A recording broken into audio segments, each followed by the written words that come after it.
Sup my dudes, Valk here. Today I'm going to be going over Anime Crossover Defense, which is a new tower defense I am so excited for. Like, I'm not even joking. I know you guys saw me do these ads for this game, and I'm really excited for it to come out. It comes out on May 10th. I gotta make sure I say it right, May 10th. And they gave the content creators early access to go ahead and showcase the game a good bit. Let me go ahead and unequip these because these are the artifact systems. The artifacts are very powerful things that you'll be able to kind of work on and basically equip it to a unit slot, and realistically you're only going to have like one or two really done, and I want to kind of showcase today just the Dragon Radar. So we're going to do this here, and I'm going to showcase some other stuff, but I want to showcase all the systems of this game and exactly how it works, etc. So let me go ahead and grab some mythics real quick, and then I'll show you guys the summon animation too.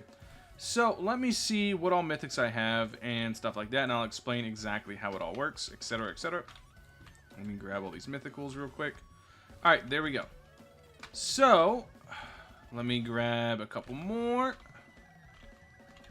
I guess I broke it, huh? Alright, there we go. So now I got a bunch of mythics. I need those, and then we're going to go ahead and go over and summon. And we're going to summon and get basically any unit, because this is what I'm going to show you guys. One, the summon animation is amazing. Look at this summon animation. Super good. A really dope animation for summons. I like it a lot. And you'll notice there's characters in this game like Harry Potter, Bob, Aaron, and then, was it Boba Fett, the Stormtrooper? So that is basically the summons. Whenever you get a unit, there's one really cool thing about this game that I really want to show. If you go over here and you ascend to a unit, you can take any unit that is not a mythic currently, right? Like, for example, let's take Naruto. You can then take any mythic and then go ahead and do this. And now, you now have a mythic Naruto. Like, let me find him. He's right here. You can see mythic Naruto right here, and I can go and feed all the summoned units I have into him and give him XP. Yeah. Mythic Naruto is now real. I can go ahead and equip him. Go ahead and put him right here. And let's do it for one more unit. Let's see, who else do we want to... who else? Let's go Nami. So now we're going to take you and feed it and do this. And boom! Now we have Mythic Nami. This is one of my favorite systems of this game. It makes it so it's going to be really easy to get like a full Mythic team. And then there's one other thing with the Mythics, is there's these Mythic variants called Primal. Now, if you guys see this holographic background to some of these characters, these are called Primal variants. There's going to be Shiny variants and Primal variants. Primal variants are really cool. It's just rarities to chase after. I think they give a stat boost. I'm not 100% sure on how much it is, but it's nothing super crazy, I believe. So next up is the trait system. I already have this, but let me explain it. Basically, whenever you get enough for a trait, you can hit reroll, and you can roll any of these traits, right? Now, whenever you roll a trait, it's going to ask you, do you want to keep the trait you just rerolled, or discard that trait you rerolled to keep the trait that's currently on the unit?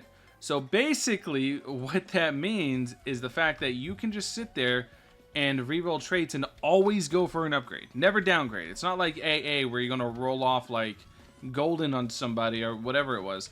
Where you're going to roll off a really good like trait to try to potentially go for like unique. You can keep that really good trait, and if you happen to get unique, then you can have unique override it, essentially. That's basically the gist of that. And then once we get here, you guys can, dude, I love this hub. This hub looks so good. I know the UI kind of, but it's fine because the UI is super easy to fix. I mostly want to show you guys the gameplay. But here you can see the story.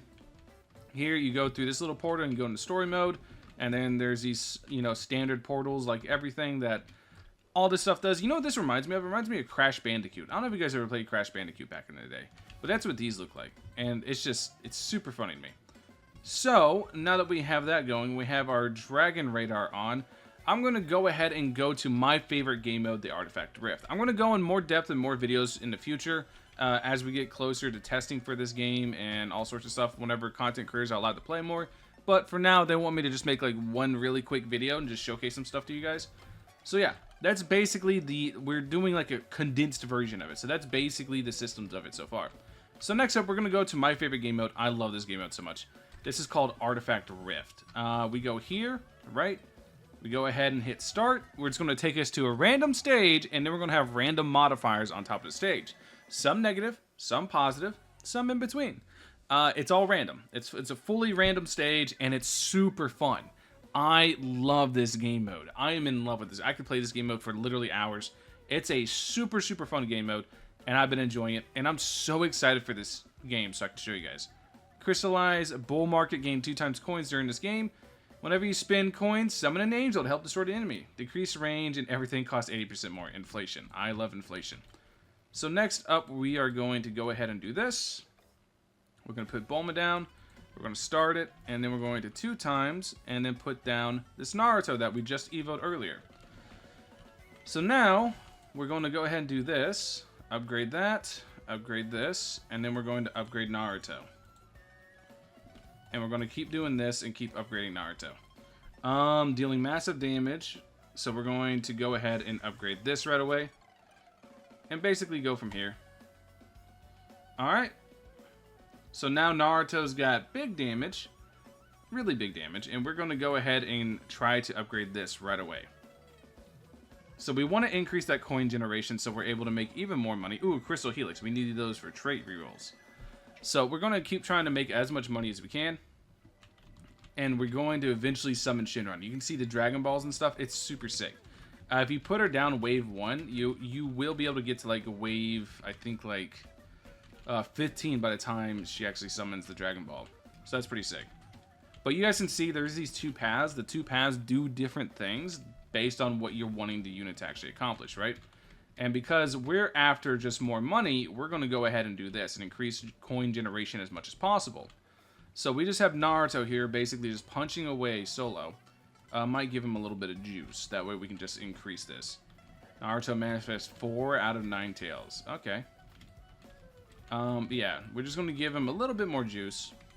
And go from here. And once we get to 6850, we should be good to go. I think we're fine. I think this summon is really going to do a lot of work. How much is it? 6,000 HP. Yeah, needless to say, that summon's going to do a ton of work. That one's 2186. And here we go now. Oh, Jesus. That AoE has is insane. Yeah, that's an insane AoE. But you guys can see exactly, like, how fun this is. This is just an absolute, like... This game mode is so fun because there's just no balance to it. It's just completely random on how easy or how hard your run is. So you can have some really hard runs or you can have some really easy runs. It really just depends on your luck, essentially. Okay, so now here we have shielded enemies. So I'm sure you guys know what shielded enemies do. Basically from just AA. You guys should know what this is. So here we're going to go ahead and bring out the good man Whitebeard himself. So I'm going to go here, here, here, here. And then I think I want to do the Gira Gira no Mi. I think I want to upgrade this. So now we're going to do this, and we went pretty much a pure DPS path. So now he has some help. Naruto's not soloing the whole thing. And now we're just going to kind of save up for this, which is going to give us the ability to generate more money so we can try to, you know, get some buffs on the field and stuff like that and go from there. Because I do want to get Nami on the field, that way we can get really good buffs because she's a really good buffer. So, yeah. Now we're just waiting to be able to spend the Capsule Monopoly. This is going to be a really, really good one. A really big one, massive for money income, and that's kind of what we're after right now. It's just big money spins. Because whenever we spend money, we are able to go ahead and get these guys up and running, which is really, really nice. Jesus, the amount of money you get per wave. And everything costs 80% more, too, because we got the debuff for it. That's so wacky. Alright, cool. So now we spin that.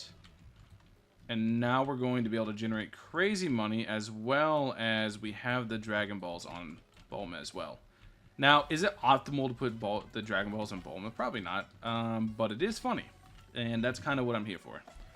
So, we're going to do this. We're going to get the Tsunami active, and I'll get to show you guys a cool little cutscene that plays, but I'll wait. I'll save it, because I don't want it to interrupt, you know, Shinron.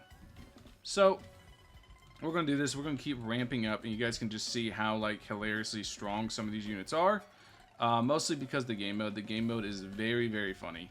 Like, look at Naruto at a 2-second SPA. Wacky, wacky stuff. Alright. So each of the upgrades, like I said, they all do different things. And you're going to have to spend a lot of time learning what upgrades do what to really try to optimize your game. To be able to really crank the hell out of this. Because you can go nuts with the amount of like upgrades and damage increases and stuff like that you can do. So we're going to do this. We're going to do this. Buff our team. Alright. Then we're going to do Minecraft Steve here. Oh yeah. And then we're going to do this. This will allow us to buff our team too. So next up, we're going to do another Minecraft Steve. We're going to do another one where he buffs up his people. Alright, so now we're big chilling. We got 2 more waves. You guys can see how, like, this was like a DPS path. And then this specifically was a supporting path. And because these paths, these buffs are random, like if I press this, you'll see. Bob can now give an ally a golden apple debuffing or buffing their damage by 250% for 10 seconds. That's fully random. Who he applies that to. Like you can see right there, he applied it to him and now he's at 100k. Went from 20k to 100k. Very based, very balanced. Let's watch. Eventually he'll apply it for there. Oh, Shinron! I missed it! Oh man, I was yapping too much. But you guys see what Shinron does. Shinron is super cool, super dope. Gives us a fat attack stat.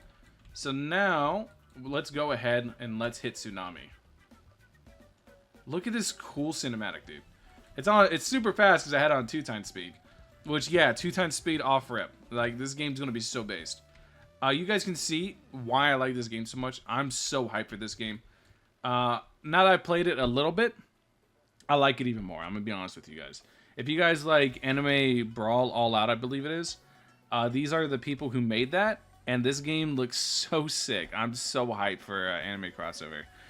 It's a super, super sick game, and I'm really, really, really, really excited for it. Like, really excited for it. I think it's a really, really cool game. But yeah, that's basically it. Like I said, story mode is pretty standard. It's not nearly as crazy as this one. Like, as I do more videos, I'll get in more depth of like different things and different mechanics and stuff like that. I'll really like cover it. I think now actually wait a second. Let me go show you guys the reroll. I can actually physically show you guys the reroll now that I have enough to actually do one. But I'm gonna get more in depth later on whenever I cover it, and this is going to be one of the games I cover heavily on my channel. I've been looking forward to this game for a long time now. I think like 2-3 months ever since I heard about it. I've been keeping track of it. I'm really, really, really excited for this game. And I'm really, really excited to actually cover it and cover the game super heavy. Now, keep in mind, all this stuff, obviously, very obviously, it is temporary. There's a lot of stuff that's subject to change. The game's not fully finished yet, but you're getting a really early look on what the game is. The game's basically done outside of some things here or there. So here you can see I already have strength on my white mustache, on my white beard. So if I re-roll strength off of Whitebeard, right, and I roll this range, normally you'd be like, oh man, I downgraded. But I can hit discard here, and I still have my strength. So I don't actually downgrade. Instead, I keep the really good perk that I already had, or a really good trait. And because it's so easy to actually grind traits, because you just get them by just playing the game, you're going to be good to go. Like, you just get the traits just by playing the game. You just play the game, and you get lots of rerolls, and you'll be able to make a really cracked out, really crazy team. And I'm super excited to see exactly how it all comes together, because this game is very intricate. There's a lot of moving pieces to it. There's a lot of unique stuff, and it's going to be a pain and a nightmare to balance. I'm not balancing it. Just so you know, I'm just saying, it's going to be a nightmare to balance, but God, is this game going to be so fun. And it's something that I really like. I love the complexity of it. I love the customization you can basically get of each run of choosing which path you want your unit to do and stuff like that. I'm really, really excited for it. But yeah, anyways, let me know what you guys think in the comment section below. And before everybody comments about the UI, yes, we all know, everybody knows the UI, it needs some love, and it probably will get it. But I want to know your guys' honest thoughts about this, because I do know for a fact the devs are going to read this, or watch this and read the comments. So if you guys have honest criticisms, anything you would want to see improved, And if you guys want to see me cover anything with this game that's like not, you know, going to spoil the entire thing for everybody, let me know, because I plan on covering this game very heavily in the future when it fully releases. Like I said, May 10th, I believe, unless something changes, which I doubt it will, because the game's fully functional at this point. It just needs a little bit of balancing and some visual tweaks with like the UI and stuff. Other than that, I think the game is really, really amazing. I'm really, really stoked for it, and I'm really excited to play it. Anyways, thank you guys for watching as always. Hope you guys have a wonderful rest of your day. Catch you guys in the next one. Peace.